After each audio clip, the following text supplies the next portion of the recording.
بسم اللہ الرحمن الرحیم۔ رسول اللہ صلی اللہ علیہ وآلہ وسلم نے ارشاد فرمایا، علامات قیامت میں سے یہ ہے کہ دینی علم اٹھ جائے گا اور جہل ہی جہل ظاہر ہو جائے گا اور اعلانیہ شراب پی جائے گی اور زنا پھیل جائے گا۔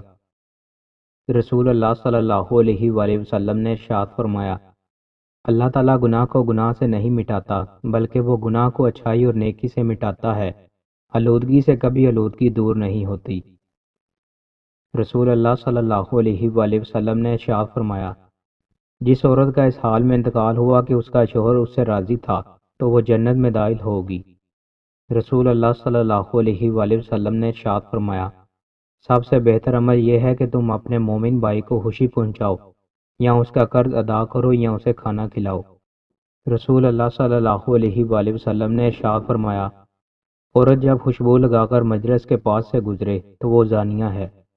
رسول اللہ صلی اللہ علیہ وآلہ وسلم نے ارشاد فرمایا، جو شخص اللہ پر اور آخرت پر ایمان رکھتا ہے تو اسے چاہیے کہ اپنے مہمان کی عزت کرے۔ رسول اللہ صلی اللہ علیہ وآلہ وسلم نے ارشاد فرمایا، بیٹیوں کو ناپسند مت کرو کیونکہ میں بھی بیٹیوں والا ہوں، اور بلا شبہ یہ بیٹیاں تو بہت محبت کرنے والی، غم گسار اور بہت زیادہ مہربان ہوتی ہیں۔ رسول اللہ صلی اللہ علیہ وآلہ وسلم نے ارشاد فرمایا، اپنے ماں باپ کو گالی دینا کبیرہ گناہوں میں سے ہے۔ صحابہ نے عرض کیا، اللہ کے رسول، بھلا کوئی آدمی اپنے ماں باپ کو بھی گالی دے گا؟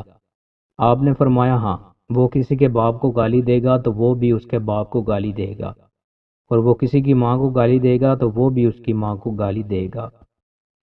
رسول اللہ صلی اللہ علیہ وآلہ وسلم نے ارشاد فرمایا، اللہ کہتا ہے، اے آدم کے بیٹے، اگر تیرے گناہ آسمان کو چھونے لگیں پھر تو مجھ سے مغفرت طلب کرنے لگے تو میں تجھے بخش دوں گا اور مجھے کسی بات کی پرواہ نہ ہوگی۔